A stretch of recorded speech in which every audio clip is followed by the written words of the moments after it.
jam hire mon bandiraɓe tedduɓe musidɓe sehilaɓe dingiral jamma bela en garti ha hande e nder jewte dingiral tawi koye deftere witende pinal men nde hammili tawi ɗo joni kalten ɗo ko sorbo suro e duuso ina jeeya kelmedi dingiral ko wiyete sorbo wiyete sorbo ko ummade nokku ara nokku goɗɗo tawa nayimo ko dartoyde suka debbo sorbo kadi ko surga tan heeruli ɗum ina wona hakkude leegal e leegal wuro e wuro walla e diwan e diwan surga jahowo sorbo ina yaka hen sahaji tawa ina andi mbomiri umminde ɗum kono kadi ina wawi yaade sorbo tawa hay suka debbo goto umminani ɗum sorbo o kadi heewi jippade ko tijum gorko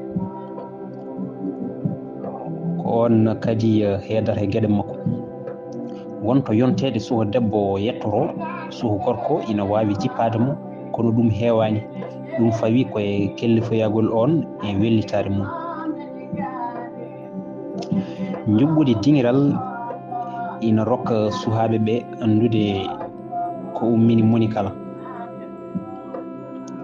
jippaɗo waɗan erago e guijiraɓe mum hirde waɗe ha jamma jangga ko nden jahigo waddatamo emo ari dartudo walla goɗɗo ɓen birnido fawade e keeri dingiral e rendo ngo tawa ko yewtude tan e soccodirde ha e zirgodirde jahowo sorbo heewani yaade goto ko ɗum waɗi so wona taw to yeehi to woɗɗu walla o suraron o heewi yaade ko jamma o warta e nder hen so tawi to yeehiro o andaka toon walla tawa ko garɗo e wuuro tan ɓe jiiɗa teddindemo omo heewi namdede hol wutte o ɓoori ni ngal namdal firti ko hol hinde makko saabu dingiral ina hormi ko rendo ngo lelni ko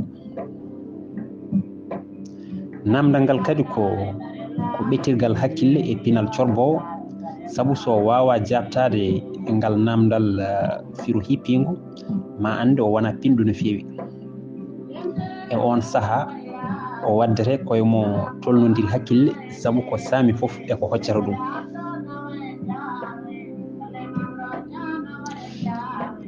lelgo rendo ngo lelnani suho kadi addi ha corbowo so ina yaha wuuro namdeta ko yahata so yettima kadi wiyata ko adduma yidde yiɗede beelema e muuyo dingiral e jokkodiral ina jeeya ko addanta surga yaade sorbo kono kadi ina aranamo nelanede so tawi ko jontade nokku makko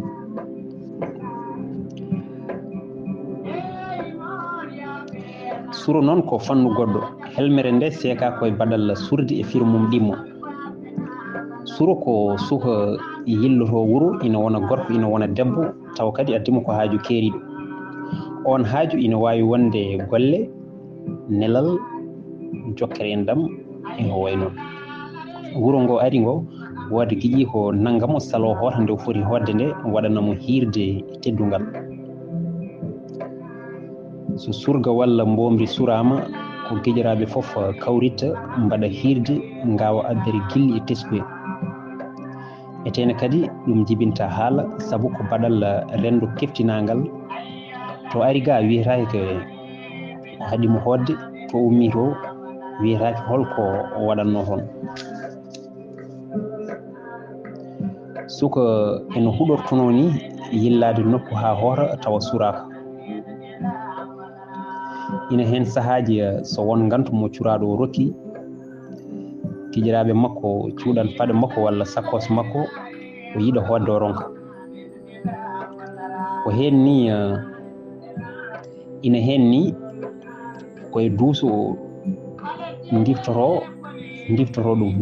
ko sakkos makko walla paɗe makko ɗe beele omo hayta hodde so tawi ko mbomiri sura so omo hoota wuuro mabɓe omo nawra ko ina andina gueƴi o hen to yanoto o teddinama toon ina wona sukara, biskit, warga, feggere, jawo, dalli e ko nandi hen. Kala kadi jahowo sorbo ina jottiri ma won ndemo o sorbanto o ari mo jillu.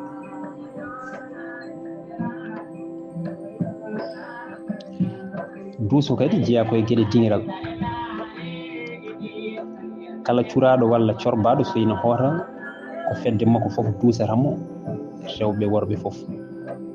Kala wuuro kadi ina jogui mande aadi duuso to duusoɓe kaɗata. So jilliɗo yewtani on nokku aadi oto wi ɓoccitima.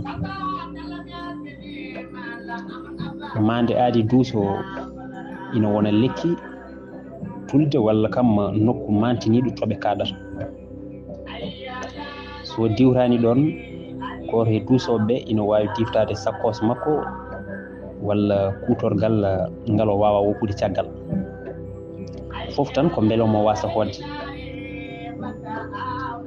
Gila haade makko yaltude wuuro ngo ni ina wawi ɓe cuuɗa paɗe makko walla goɗɗum ko ina haɗamo hoyade.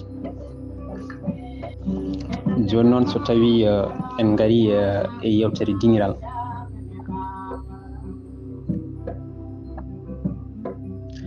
yewtere e firu mum arwanigo ko kaldigal hakkude ko famɗi fof yimɓe ɗiɗo. Kono e kelmedi dingiral yewtere ko juɓɓudi ɓeɗo hakkille hakkude surga e mbomri. Won hollirɓe fonno ummori fuutatoro ko masina to surgaɓe mbombi jooɗoto ina kaala payka, ina cifta, ina tinda walla ina ndaara. Ko toon ɓe jooɗoto rewɓe keeda banggue, worɓe keeda banggue eɓe zirgodira. Surgaɓe ɓe mberloɓe namde mboobi ɗi jaabo walla mbombi ɗi namdo surgaɓe ɓe jaabo. E nder namde mabɓe ɓe mbiyata waggiɗi dagui, joƴi harmi, mawni kadi dagui ko holɗum. Liigi fetti, suufa haaɗi e womre ko holɗum. Ɗiɗo hodduɓe suudu ɓe tawdirta e mayru ko holɗum. Ko noon sukaɓeɓe gorata ha jangguina ɓe koota. Kono to fuutatoro yewtere waɗi lelgo wongo hayso tawi lowdi gadanteri ndi ina heddi. Yewtere ko membitel, ko ƴewndu e ɓeto hakkille suhu e nder zirgodiral. Ko surga e mbomri tan teldata e nokku goto ina wona suudu windu walla boowal pellitigal eɓe jewta. Surgo ƴeftaɗo koyngal mum fawa e mbomri ndi ɓe gona e yewtude. E nder yewtere mabɓe noon moni kala yiiloto ko teppude goɗɗo ko surgo hewno adade fuɗɗude yewtere. O wiya holko tati peƴata, holko jeeɗiɗi kaalata, holko woni horde hofinde dow leeso, gay temedere ɗi guinol gotol ko holɗum, juuri ala mbeelu ko holɗum. Jaami wuro kaawo men tawmi ɓeyne kippi ɓeyne gajji ko holɗum. Jaami wuro kaawa men dokkami longuel taarimi wuro tartimi wuro donkumi gasnude ko holɗum. Holko woni dindere nder maayo. Surgo ina zirgo mbomri ndi ina jabto, so saggi o saggiramo. Kono kadi mbomri ndi ina zirgo kadi surgo. Kanko no wiya so ese wiima ya addan ɗum mumi saha ceeɗu no mbaɗata. So ese wiima ya mahan ɗum huɓere nder ndiyam holno mbaɗata. So ese wiima ya mahan ɗum huɓere ha dow asaman holno mbaɗata. So ese wiima ya feƴƴinoy ɗum calɗi leydi holno mbaɗata.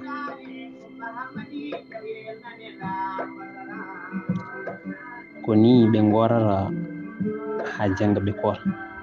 Ni woni surgo yewtoyama mbomri ndi yewtoyi.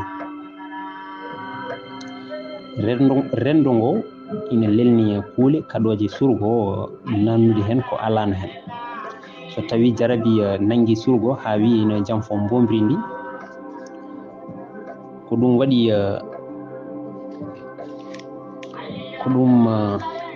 so ɗum waɗi suho debbo ina waɗa e makko battinande ɗe ina kollira kaari dey e yinno ko janfade kaari, ma woni o seehi wutte makko, ma o ŋaccimo walla o ŋahimo. Kono kadi ko jiidani ɗum o fentanamo jimɗi jenni e malli mbawɗi telɓinde jaɓɓal makko. Ko jiidani on fannu yewtere ina wonno yewtere tawa koye nder dingiral to surgaɓe keedata banggue, boombi keeda banggue. On fannu ɓuri herorade ɗum ko suhaɓe joloɓe so jirɓodiral ngal wuuli ha woodi horiɓe jabtade jolɓe tawaɓe ko kamen caggitaɓe. Fof noon hollirta ko rendo men hanki ko rendo hiñotongo ngo konngol woni ɓetirgal tolno hakkille. Pular ina jangina en so konngol ɓendi e nder reedu yaltata ko ina fayi, so namdal woni kalis jabowol wona kanŋe, ete neɗɗo ko mbasu ko looyi fof ko ɗum yuppata.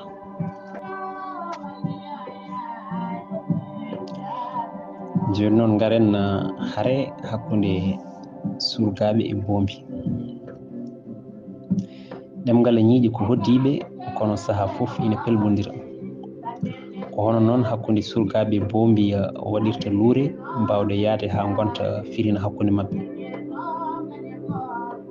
So tajiro waɗi hakkunde mabɓe surgaɓe kewi ko lelnude peeje kada suhaɓe rewɓe ɓe e yaltude e fijoji. E ngoɗo rendo wellitare hadde suho debbo yaltude ko hidde ɗum ɓittude ɗum.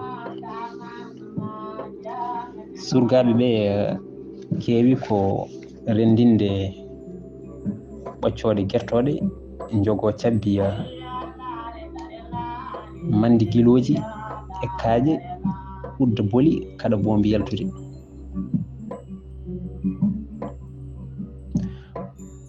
Boombi ɗi kamen gujjiro wodato kawroy ina lelna peeje, ina penta jimɗi jenni e malli, sabu ko ɗum tan woni jogitari ndi ɓe jogi.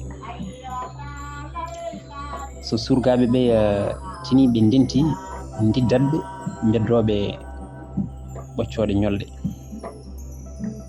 so tawi ɓe nanguiɓe kadi ɓe piyaɓe, ala o ko banam debbo walla ko sehlam. Kono harande ko muusi ko fof a yiyata mawɓe naata hen nde heewi tan heddade koye wudere suturu jamma, sabu hay kamɓe haɓoɓe jamma ɓe so wehri cikkata ko wona kamɓe gonno. E teskoyo noon ɓuri wawde yiitinade harande fof ko surga mo welani lekki, manam mo ɓurani yiɗede no fewi to banggue rewɓe.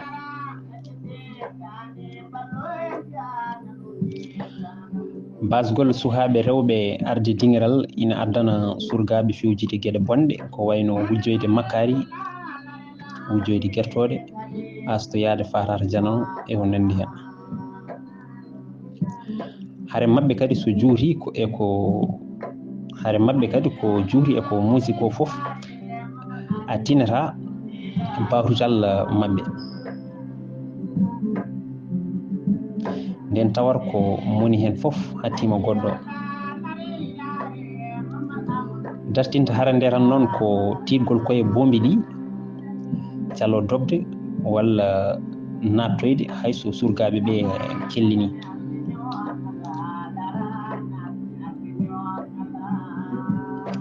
Nde ɗo haare ina jangguinen hunde to banggue rendiyankagal.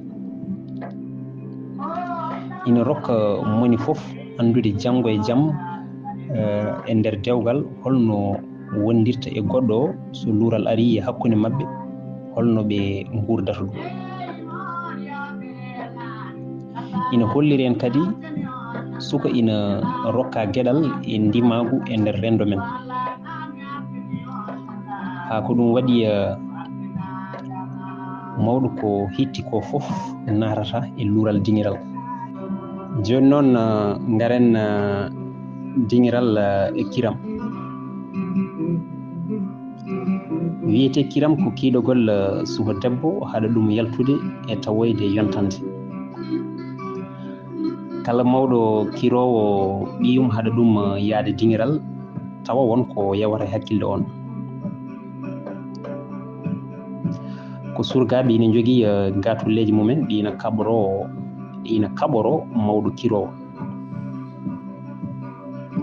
So on mawɗo dañi dawol walla kirndol, so ɗoftal gese walla sohla bawɗo wonde fof, suhaaɓe worɓe ɓe kewani nultade hen. O woppitte golle makko kankone o anda hen. Omo wawi ni haalandeɓe haaɓe jaɓanamo o nanga dawol o yaha taw o yihata toon hay goto.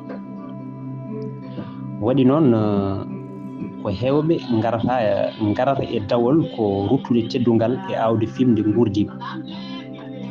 Mawɗo kirowo nangira ko lundiɗo kuule rendo.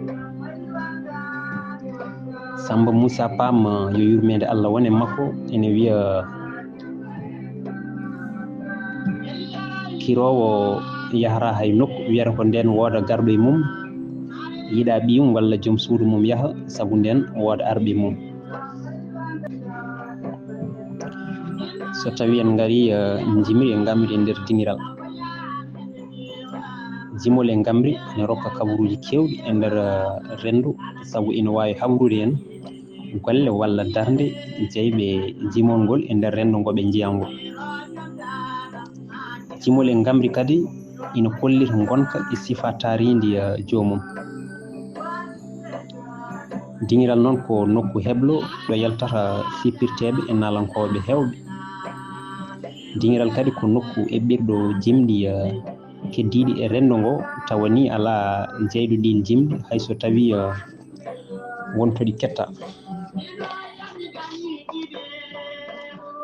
Kala dingiral so jimol kettogol banggue goɗɗo yettima dingiral gongal, duƴƴal ngal heddoto kono lowdi adande ndi wayloto nawde e taaride ngal dingiral. Jimɗi dingiral noon ina kollita lowe kewɗe gabbitiɗi e gilli, sihilagal, ndenka, kisal e molare. Wonto ɓe mbiyata danguelam sori e banda yalti e radio ji jomam gaynaka Allah. Danguelam weeli welani findina ɗaniɓe jomam yo Allah renam. Kala fof mo yiɗa nande danam ya Allah yo lelo e wirtoɓe ɓenna. Yimoɓe dingiral ina moolo e jinnagu kaɓirɗe tubakoɓe kono kadi ina moolo e bone hunuko e yitere. Joni noon garen hunde e jimɗi dingiral. Dingiral ko nokku pentirɗo jimɗi, nokku hebli nalankoɓe hewɓe yaltuɓe toon. Won hen kaaɗi e wonde nalankoɓe nokkuji mumen, woodi woɗɓe ɓe Allah rokki wonde nalankoɓe diwan ha nalankoɓe leydi. Jimɗi dingiral noon ala jeyɗo, ina heewi ni ko majja to fenta saabu to arno fof yaadinte koye gonka ngal dingiral. Joni noon so tawi en gari e jimol biyetongol wango.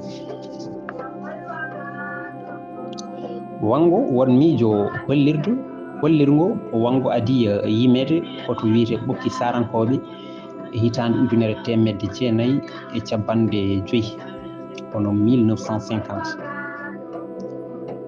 Eko Ismaila Sarr haali e jayde lasli tongode mum jeenayi ko hedde 1953 ujunere temedde jeenayi capanɗe 53 jimol wango ngol fenta. Pentuɗo ngol o wiyete ko Hawwa Mettu jeeya ko ɓokki. Wiyama o yimanno ko mawɓe nokku o hajoynoɓe. Hay jimri jiilal ndi koye maale bangugol. Kanko Hawwa Mettu o maayi koye ɓesnugol sabu nde o yimata nde ko cowi noon. Mataw ni ko ɗum waɗi jimol ngol wiide wangol leeli addi mbeejor sabu debbo reedu wawa wangade. Kanko Hawwa Mettu woni moɓe jimata e wango ɓe mbiya dikkel yoye Hawwa bandu aali dikko kolle ñañoji aga jaali billi e gaynako jaalu yo hoto jaalam ñalli jaalu leeli ma won gabbiɗo sukka yeewi toon jaalam ñalli wango leeli wango e wangade wanganani doora e mahmudu dooro biɗo daƴƴere ɓuuri haala hew ko noddi ko lemsende wango yooɗi koye nasol tuuba jaysilo ina yaada e guri tuuba woyli siidi woyi amadou dabbo wonto siidi haggi e keelele demba siidi mbawkon mbaynima ali yokko ali sar bandum gorko Hawwa Mettu dooro ko ngujjiya ko gorko mo heewani haala ko ɗum waɗi omo wiyamo dooro biiɗo haala heew ko noddi ko lemsede lowdi jimol ngol noon waɗi waylo tugnade e yimoɓe kono kadi tugnade e diŋire kanko Hawwa Mettu o rutti e joomi ko koye jibinirgol e hitande 1953 e capanɗe 13 1953 kono jimol ngol lollini ɗum ko bellel daali mo walalde wiyama noon o yimanno ko mawɓe okkinaɓe yanoɓe hajjoyde miijo wango ngo keɓɗen e Mamoudou Guissé lollirɗo Dooro Guissé wiyen wango ko jennol faade debbo desanoɗo gorko mum ɗanni gorko o woni toon ko juuri caggal mum debbo o woni reedu gorko to wonnoto felliti artude kono haade makko artude o yiɗi ko yaade makka o hajjoye kanko e joom suudu makko mo woppi wuro o neldama paas kono andama gaay ko cowiɗo nden noon so ƴekiraɓe makko loowi ina gona e yimde ina mallamo wango o woni hajju wango leeli e wangade wango leeli yo wango addi mbeejor saabu debbo reedu wawa wangade to banggue lowdi to miijo ngo ina nanni kono woni caɗele ɗe tan ko en mbawa andude saaha o nokku o jimɗo walla jimaɗo ɗum noon bandiraɓe tedduɓe musidɓe sehilaɓe dingiral jamma beela mataw ɗo katten ha ñande wonde so Allah jaaɓi jokken kadi ha hande e jimɗi dingiral jimɗi mbaɗi hen no waalo Fendo en mbaɗi hen no Mayel en Delliya en eko way noon koye jewte goɗɗe wonata so Allah jaaɓi Allah jarama on jarama